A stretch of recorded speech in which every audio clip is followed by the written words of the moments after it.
میرا ذہن معاف ہونے لگا۔ سوالات مشین گن سے فائر ہونے والی گولیوں سے بھی زیادہ تیز رفتاری کے ساتھ نکلتے چلے آ رہے تھے، اور میرے لیے دلی خوف و اضطراب کی کیفیت کو چھپانا مشکل ہو رہا تھا۔ مجھے یوں لگتا تھا کہ چراغ دین خود پولیس کے ساتھ نمودار ہونے ہی والا ہے۔ میں نے ایسے وقت میں یہاں آ کے سخت حماقت کی تھی۔ اب بچت کی یہی ایک صورت تھی کہ میں بھاگ جاؤں اور بعد میں ہر بات سے صاف انکار کر دوں۔ نہ میں نے والد کا چھوڑا ہوا صندوق دیکھا، نہ سلامت شاہ نے اس کی بات کی، اور نہ میں نے تھانے میں اس کی چابیوں کا ذکر کیا، نہ میں بعد میں یہاں آیا۔ میں کسی گلاب خان کو نہیں جانتا۔ میرا سامان اسی روز محسن نے سلامت شاہ سے لے کر ہوٹل میں رکھ لیا تھا۔ آج کمرہ خالی کرنا تھا، اس لیے لاکر روم میں عارضی طور پر رکھوایا تھا۔ خانہ خراب ابھی تک نہیں آیا۔ چوکیدار نے داڑھ میں نسوار دبا کے کہا، کون؟ میں چونک پڑا، لیکن محبت خان نے مجھے چونکتے نہیں دیکھا۔ وہ نسوار کی ڈبیا کے آئینے میں خود کو دیکھ رہا تھا۔ وہ بابو، محبت خان نے نسوار کی ڈبیا واسکٹ میں رکھ کر کہا، اب نہیں آئے گا تمہارا چٹھی۔ میرا نہیں خان، وہ گلاب خان کا چٹھی ہے، مجھے اس سے کیا۔ میں نے کہا، میں اب چلتا ہوں۔ اس سے پہلے کہ محبت خان میری بات پر تبصرہ کرتا، کار کا ہارن بجا اور میرا دل اچھل کے حلق میں آ گیا دین صاحب۔ محبت خان دروازہ کھولنے لپکا۔ کار میں وہ اکیلا اندر آیا تو میری جان میں جان آئی۔ السلام علیکم جناب۔ میں نے آگے بڑھ کے چراغ دین سے مصافحہ کیا اور پھر عقیدت سے ایک ہاتھ سینے پر رکھا۔ وعلیکم السلام۔ چراغ دین نے مجھے غور سے دیکھتے ہوئے کہا، تم سکندر بخت ہو، وزیر خان مرحوم کے بیٹے؟ جی جناب، میں نے عاجزی سے کہا۔ میں آپ کا شکریہ ادا کرنے بھی آیا تھا۔ شکریہ؟ چراغ دین نے مشتبہ لہجے میں کہا، کس بات کا شکریہ؟ جی وہ آپ نے آخری دنوں میں والد صاحب کی بہت مدد کی۔ میں نے غمزدہ لہجے میں کہا، ان کو سر چھپانے کی جگہ دی، وہ آپ کی شرافت کے بہت قائل تھے۔ میرے پاس لندن میں ان کے خط آتے رہتے تھے، لکھا تھا کہ اس پریشانی کے زمانے میں ایک شخص کے سوا کوئی کام نہیں آیا۔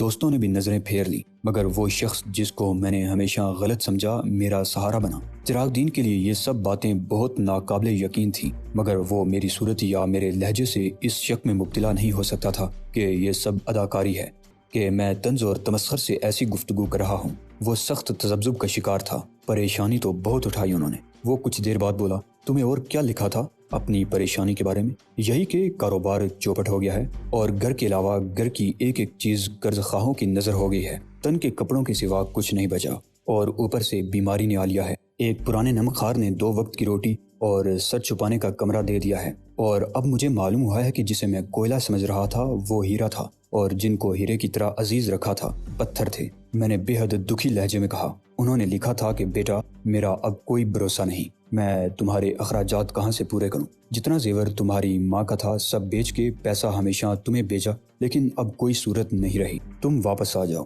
میں نے واپسی میں کچھ دیر کی، کیا خبر تھی؟ میں نے پھس پھس کر کے خشک آنکھوں سے رونا شروع کر دیا۔ اچھا۔ چراغ دین نے میرے کندھے پر ہاتھ رکھ کے تھپکی دی، صبر کرو، خدا کو یہی منظور تھا، آؤ۔ وہ پوری طرح مطمئن ہو گیا تھا کہ مجھے یہاں کے حالات کی رتی بر خبر نہیں، اور میرے والد نے آمدن مجھے کچھ نہیں بتایا، نہ اپنے بارے میں اور نہ اس چراغ دین کے بارے میں جو غبن کر کے نوکر سے آقا بن گیا تھا۔ وہ سمجھتا رہا کہ وزیر خان نے اپنا دکھ اپنی ذات تک محدود رکھا اور اپنے بیٹے کو اپنے مصائب کی اصل اسباب اور زندگی کے آخری پرآشوب دور کی تفصیلات سے آگاہ نہیں کیا، تاکہ بیٹا تفکرات سے محفوظ رہے۔ اسے میری اور سلامت شاہ کی گفتگو یا میری میر شرافت علی سے آخری ملاقات میں ہونے والی باتوں کا کیسے علم ہو سکتا تھا؟ وہ میں نے اخبار میں دیکھا تھا۔ اس نے مجھے ڈرائنگ روم میں لے جا کر کہا، تم پر کوئی مقدمہ وغیرہ قائم ہو گیا ہے میر شرافت علی کے قتل کا، اور تم نے کہا ہے کہ میر شرافت علی نے تمہارے والد کو بلیک میل کیا تھا، اور یہ کہ ان کی موت بھی طبی نہیں، یہ کیا چکر ہے؟ میں کیا عرض کروں جناب عالی، میں نے احمقوں کی طرح کہا، مجھے لوگوں نے پھنسا دیا، معلوم نہیں کسی کو مجھ سے کیا دشمنی تھی۔ جب میں لندن سے روانہ ہونے والا تھا تو ایک شخص مجھ سے ملنے آیا، صورت سے بلا مانس لگتا تھا، شیروانی اور ترکی ٹوپی لگا کے آیا تھا، بوڑھا آدمی تھا، پھر بھی بے لحاظ لوگ اس کے حلیے پر ہنسنے لگے۔ اس نے قسم کھا کے مجھ سے کہا کہ میر شرافت علی نے میرے والد کو بلیک میل کر کے ان سے سب کچھ چھین لیا ہے۔ تم نے اسے پوچھا نہیں کہ میر شرافت علی نے کیسے بلیک میل کیا؟ کوئی وجہ تو ہوگی۔ میں نے پوچھا تھا جناب، مگر اس نے کہا کہ وجہ تو مجھے معلوم نہیں۔ میں نے کہا، وہ یہاں تھانے میں بھی مجھ سے ملنے آیا تھا اور اس نے ہی کہا تھا کہ تمہارے والد کو قتل کیا گیا ہے، اور اس نے قسم کھا کے کہا تھا کہ یہ بات جھوٹی نہیں، اور اس شخص کے کہنے پر تم نے عدالت میں بیان دے دیا۔ چراغ دین نے مجھے افسوس سے دیکھا، اور میں کیا کرتا؟ مجھ پر قتل کا جھوٹا الزام جو لگا دیا گیا تھا، اس نے قسم کھا کے ایک بات کہی تھی، میں نے وہی بات کہہ دی۔ لا حول ولا قوہ، تم تو عقل سے بالکل پیدل ہو یار، چراغ دین بولا۔ اگر ایسی بات ہوتی تو والد تمہیں نہ لکھتے؟ تم نے خود اپنے پاؤں پر کلہاڑی مار لی ہے، قتل کی ایک وجہ فراہم کر دی ہے۔ قسم کیا چیز ہوتی ہے، اور قتل کا کیا سوال؟ تمہارے والد بیمار تھے، میں خود گواہ ہوں اس بات کا کہ ان کی موت بیماری کا نتیجہ تھی۔ عمر کون سی کم تھی ان کی، جب میرے پاس آئے تھے تو ان کی حالت تباہ تھی۔ میں جانتا تھا ایک زمانے میں وہ مجھ سے کتنے بدگمان تھے۔ شاید تمہیں علم نہیں کہ بدخواہوں کی باتوں میں آ کے انہوں نے مجھ پر کتنا سنگین الزام عائد کیا تھا، مگر اب اس کا کیا ذکر۔ میں نے ان کا نمک کھایا تھا، سب نے ان کا ساتھ چھوڑ دیا تھا، لیکن میرے ضمیر نے گوارا نہ کیا۔ یہ تو وقت کا انقلاب ہے، عزت اور ذلت تقدیر کے کھیل ہیں۔ میں اس شخص کو کیسے دودکار دیتا جو میرے پاس پناہ کے لیے آیا تھا۔ میں نے ان سے کہا یہ گھر حاضر ہے، شوق سے رہیے، مگر وہ خوددار آدمی تھے اور خیرات لینا قبول نہ کرتے تھے۔ چنانچہ مجبوراً میں نے ان کو گھر میں معمولی سا جھاڑ پونچھ کا کام دے دیا، اور اس کے عوض وہ مجھ سے 1000 روپیہ ماہانہ قبول کرتے رہے۔ میں نے دل ہی دل میں اس جھوٹ پر چراغ دین کو رقم سے بڑی گالی دی۔ اس کے علاوہ بھی مجھ سے جو بن پڑا میں نے کیا، دوا، علاج، ہمدردی، حوصلہ افزائی۔ وہ بولتا رہا، مگر ان کی حالت دن بدن بگڑتی چلی گئی۔ سلامت شاہ سے چھپ کر میں انہیں اپنے ساتھ کھانا کھلاتا تھا۔ مجبوری تھی، دوسرے نوکر اصل بات کہاں جانتے تھے۔ وہ اس سلوک کی توقع رکھتے تو غلط ہوتا، تاہم مجھے صاف نظر آ رہا تھا کہ ان کے دن پورے ہو چکے ہیں۔ میں نے انہیں مشورہ دیا کہ اب بیٹے کو بلوا لو، کچھ تو سہارا ہوگا۔ یہ سب بکواس ہے کہ انہیں قتل کیا گیا۔ تم کیسے ثابت کرو گے؟ لاش نکلواؤ گے؟ توبہ کرو یار، توبہ، لاش کی بے حرمتی ہوتی ہے، ان کی مغفرت کی دعا کرو۔ اچانک اسے کچھ خیال آیا۔ محبت خان، اس نے صدا لگائی۔ محبت خان نے دروازے میں سے جھانکا۔ کیا ہے صاحب جی؟ دیکھو وہ گاڑی میں کھانا رکھا ہے، وہ یہاں ہم دونوں کے لیے نکال لاؤ۔ سلامت شاہ کا کچھ پتہ چلا؟ نہیں صاحب، آج ہم ادھر کوارٹر کا طرف گیا تو ہم کو بدبو آیا۔ خبر نہیں کوئی کتا بلی مر گیا ہے ادھر یا کوارٹر میں سے آتا ہے۔ کل تھانے سے ایک آدمی اس کو بلانے کے لیے آیا تھا، بیان کا واسطے۔ اچھا، چراغ دین نے تشویش میں مبتلا ہو کے کہا۔ مجھے یاد نہیں رہا، اب واپسی پر پہلے پولیس اسٹیشن جاؤں گا۔ خدا خیر کرے کوئی اور مصیبت نہ نازل ہو جائے۔ اور کا لفظ یہ ظاہر کرتا تھا کہ میرا لندن سے سیدھا اس کے پاس آنا پہلی مصیبت تھا۔ کھانا کھاتے ہوئے میں نے بڑے دھیمے لہجے میں پوچھا، آپ تو والد مرحوم کی تدفین میں شریک ہوئے ہوں گے جناب؟ میں نہیں یار۔ وہ کچھ اور سوچ رہا تھا، اس لیے میرے سوال پر چونک پڑا۔ بدقسمتی سے میں مری جا چکا تھا اسی روز۔ محبت خان تو جنازے میں شامل ہوگا؟ میں نے کہا ہاں، تم کیوں پوچھ رہے ہو؟ اس نے کہا وہ کچھ چوکنا ہو گیا تھا، وہ جناب علی ابھی تک والد کی قبر پر حاضر نہیں ہو سکا۔ کیسا بدبخت بیٹا ہوں جسے باپ کی قبر کا بھی علم نہیں۔ سوچا تھا اگلے روز سلامت شاہ کے ساتھ چلا جاؤں گا، مگر اس کا موقع ہی نہ ملا۔ اب موقع ملا ہے تو سلامت شاہ غائب ہے۔ میں نے کہا ہاں۔ وہ کچھ سوچتے ہوئے بولا، یہ بڑی عجیب بات ہے، محبت خان نے مجھے اور پریشانی میں مبتلا کر دیا ہے کہ ادھر سے بدبو آ رہی ہے۔ ابھی میں خود جا کے دیکھتا ہوں، کہیں کسی نے اسے مار کے اندر نہ ڈال دیا ہو۔ کیا جی؟ میں نے لرزتی ہوئی آواز میں کہا، اور یہ ظاہر کیا کہ لقمہ میرے حلق میں پھنس گیا ہے۔ میں نے فوراً پانی کے 2 گھونٹ لیے۔ یہ کیا کہہ رہے ہیں آپ؟ ایسا کیسے ہو سکتا ہے؟ تم نہیں سمجھتے یار، دنیا میں کیا نہیں ہو سکتا۔ وہ جھنجھلا کے بولا، میرا خیال ہے میرا اندر جانا ٹھیک نہیں، پولیس خود دیکھ لے گی۔ بڑی غلطی ہوئی مجھ سے کہ رپورٹ لکھوانے میں دیر کی۔ خیر میں ابھی فون کرتا ہوں۔ میں نے آخری لقمہ نگل کے پانی پیا اور کھڑا ہو گیا۔ آپ کا بہت بہت شکریہ جناب عالی۔ میں نے دونوں ہاتھ آگے بڑھا کے اس کا ہاتھ تھاما اور مسافے کے بعد ایک ہاتھ پھر سینے پر رکھا۔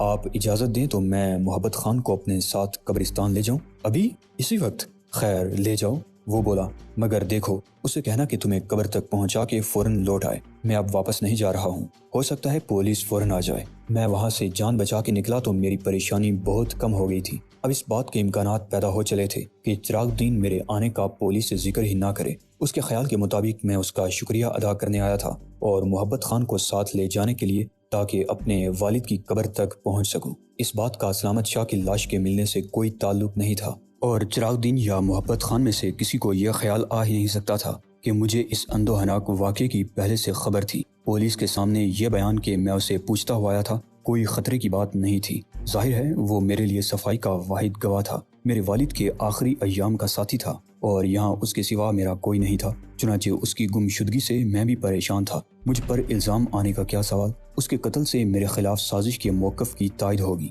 ابھی میں برآمدے میں ہی تھا کہ ٹیلی فون کی گھنٹی بجنے کی آواز آئی، اور پھر چراغ دین کی۔ کون؟ سب انسپکٹر حشمت خان۔ یہ نام سنتے ہی میرے قدم رک گئے۔ ہاں میں بول رہا ہوں، چراغ دین نے کہا۔ ہاں کل کوئی آیا تھا؟ نہیں میں موجود نہیں تھا، مجھے چوکیدار نے ابھی بتایا ہے۔ ارے یار تھانے دار صاحب، ٹھیک ہے آپ کو بیان لینا ہے، مگر میں اسے کہاں سے بھیج دوں؟ ہاں ابھی تک اس کا کوئی پتہ نہیں، میں تو خود رپورٹ لکھوانے کے لیے آ رہا تھا۔ اچھا کیا آپ نے فون کر لیا۔ میں تیزی سے آگے بڑھا اور محبت خان کے پاس جا پہنچا، جو کار کی غیر ضروری صفائی سے فارغ ہوا ہی تھا۔ میں نے اسے بتایا کہ دین صاحب سے میری بات ہو گئی ہے اور انہوں نے اجازت دے دی ہے کہ میں چوکیدار کو قبرستان تک اپنے ساتھ لے جاؤں، کیونکہ مجھے اپنے والد کی قبر معلوم نہیں۔ اس نے واسکٹ میں سے پھر نسوار کی ڈبیا نکالی، ایک چٹکی نسوار کی داڑھ میں دبائی، آئینے میں اپنی صورت ملاحظہ کی اور کچھ سوچتا رہا۔ خو یارا، تم سلامت شاہ کے ساتھ نہیں گیا تھا قبرستان؟ میرے انکار پر اس نے تعجب کا اظہار کیا اور بدستور تذبذب میں مبتلا رہا۔ اندر چراغ دین مسلسل اونچی آواز میں ٹیلی فون پر حشمت خان کو رپورٹ لکھوا رہا تھا اور مجھے اندیشہ تھا کہ کہیں وہ محبت خان کا اجازت نامہ منسوخ نہ کر دے۔ پولیس والے ٹیلی فون پر رپورٹ کہاں لکھتے ہیں؟ وہ چراغ دین سے کہیں گے تھانے آؤ۔ میں نے محبت خان کو بتایا کہ دین صاحب کا واپس جانے کا ارادہ نہیں ہے اور اسی لیے انہوں نے تمہیں یہ اجازت دے دی ہے۔ اس نے سر ہلایا اور میں نے خدا کا شکر ادا کیا کہ محبت خان کو میری بات کا یقین آ گیا۔ وہ تصدیق کے لیے جاتا تو چراغ دین یقیناً اسے روک لیتا اور کہہ دیتا کہ کل چلے جانا۔ سڑک پر آ کے میں نے اپنے سامنے ایک رکشہ کو گزرتے دیکھا اور چلا کر اسے روکا۔ رکشہ ابھی روانہ ہوا ہی تھا کہ پلٹ کر دیکھنے پر مجھے چراغ دین نظر آیا، جو کوٹھی کے دروازے پر کھڑا تھا، اور اس میں شبے کی کوئی بات نہیں تھی کہ وہ چوکیدار کو منع کرنے آیا تھا۔ اس کے بعد بھی مجھے اندیشہ لاحق رہا کہ کہیں وہ کار لے کر ہمارے پیچھے نہ آئے، مگر ٹریفک میں جس طرح رکشہ آگے نکلتا ہے کار نہیں نکل سکتی۔ شاید یہی سوچ کے وہ رک گیا۔ اسے یہ بھی امید ہو گئی کہ چوکیدار 1-1.5 گھنٹے میں لوٹ آئے گا۔ قبرستان کے طویل راستے کو طے کر کے، ہار پھول اور اگربتیاں خرید کے میانی صاحب کے وسیع و عریض قبرستان میں آخری گوشت تک پہنچنے میں پورا 1 گھنٹہ صرف ہوا۔ اس 1 گھنٹے میں محبت خان سے مجھے بہت سی کارآمد باتیں معلوم ہوئیں، مثلاً یہ کہ میرے والد آخری وقت تک کس ڈاکٹر کے زیر علاج رہے تھے۔ وہی ڈاکٹر اس روز صبح کے وقت آیا ہوگا جب وزیر خان کی موت کا انکشاف ہوا تھا، لیکن وہ یقین کے ساتھ نہیں کہہ سکتا کیونکہ ڈاکٹر کو لانے والا سلامت شاہ تھا اور اس نے صرف یہ بتایا تھا کہ ڈاکٹر نے دیکھتے ہی موت کی تصدیق کر دی تھی۔ کفن دفن کا انتظام ان دونوں نے مل کر کیا تھا اور تدفین شام کے وقت ہوئی تھی، عصر سے ذرا پہلے۔ چراغ دین اسی روز صبح 7 بجے مری جانے کے لیے راولپنڈی گیا تھا۔ ایک حادثے کے بعد وہ کار میں مری جاتے ہوئے ڈرتا تھا۔ وزیر خان کی موت کا پتہ 8-9 بجے چلا تھا۔ پھر سلامت شاہ نے فون کیا تھا اور جنازے میں جو لوگ شریک ہونے آئے تھے ان میں سے محبت خان کسی کو نہیں پہچانتا تھا کیونکہ وہ پہلے کبھی نہیں آئے تھے۔ وہ سب کسی کمپنی کے لوگ تھے جو بہت افسردہ تھے۔ محبت خان نے 1-2 کو روتے بھی دیکھا تھا۔ اکثر لوگ افسوس کر رہے تھے کہ بیچارے کا بیٹا بھی لندن میں بیٹھا ہے۔ محبت خان، میں نے ایک فوری خیال کے تحت کہا، جنازہ کہاں سے اٹھایا گیا تھا؟ کوٹھی سے کہ سرونٹ کوارٹر سے؟ کوٹھی سے، محبت خان نے جواب دیا، جو میری توقعات کے عین مطابق تھا۔ دین صاحب تو ادھر تھا نہیں، سلامت شاہ نے خود ہی میت کو ادھر رکھوایا، بولتا تھا ادھر جگہ کم ہے۔ سلامت شاہ سمجھدار آدمی تھا، اس نے مرنے والے کی عزت کا برم نہیں ٹوٹنے دیا۔ اس کے جنازے کو کندھا دینے کے لیے آنے والے بھی سمجھے ہوں گے کہ میر وزیر اینڈ کمپنی کا ایک پارٹنر جو مدت سے بیمار تھا اور دفتر یا کارخانے میں نظر نہیں آتا تھا، اب اس کوٹھی میں مقیم تھا۔ اگر وہ اسے سرونٹ کوارٹر میں دیکھتے تو یقیناً شکوک میں مبتلا ہو جاتے اور تجسس انہیں مجبور کرتا کہ وہ وزیر خان کی زبوں حالی کے اسباب معلوم کریں، مگر وہ ایک شایان شان کوٹھی میں مرا تھا۔ چنانچہ وہ سب مطمئن ہو کے لوٹ گئے تھے کہ بیماری کی خبریں بے بنیاد نہ تھیں۔ اگر کسی نے گیٹ پر سی ڈین کے نام کی تختی دیکھی ہوگی تو کہاں سمجھا ہوگا کہ یہ وہی نمک حرام چراغ دین ہے؟ شاید انہوں نے سوچا ہوگا کہ وزیر خان نے اتنی بڑی کوٹھی کو اپنی ضروریات سے زائد سمجھتے ہوئے اس کا ایک حصہ کسی انگریز یا کرسچن اینگلو انڈین کو کرائے پر دے رکھا ہے۔ تاہم اسے ایک بات ثابت ہوتی تھی، وزیر خان نے سلامت شاہ کو بتا دیا تھا کہ وہ کون ہے، چراغ دین کون تھا اور سلامت شاہ کے کس انقلاب نے اسے نوکر کا نوکر بنا دیا ہے۔ ممکن ہے بلیک میلنگ والی بات نہ بتائی ہو اور اپنی تباہی کو اپنی حماقت سے ہونے والے کاروباری نقصان کا نتیجہ قرار دیا ہو، مگر یہ بات سلامت شاہ کو یقیناً معلوم تھی کہ وزیر خان اب بھی اس کمپنی کے مالکوں میں شامل ہے، گو عملی طور پر اس کی حیثیت کچھ نہیں۔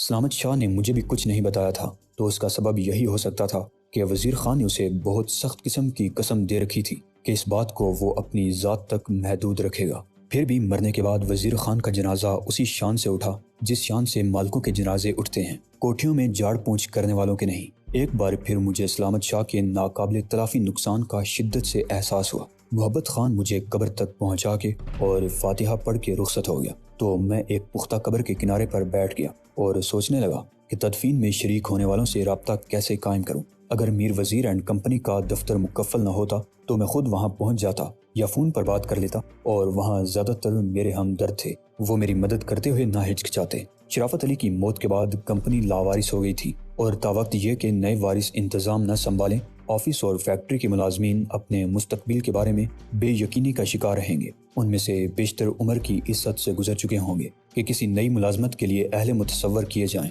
قانونی طور پر وہ برطرف بھی نہیں ہوئے تھے اور اپنے واجبات وصول کرنے کے اعزاز تھے، لیکن ابھی تک کسی نے ان میں سے عدالت سے رجوع کرنے کا سوچا بھی نہیں ہوگا۔ انہیں امید ہوگی کہ مینیجر وغیرہ پھر کاروبار کو سنبھال لیں گے جو بڑے منظم خطوط پر چل رہا تھا، اور ایک میر شرافت علی کے نہ ہونے سے اس نظام کا شیرازہ نہیں بکھر سکتا تھا جس سے سب کا معاشی مفاد وابستہ تھا۔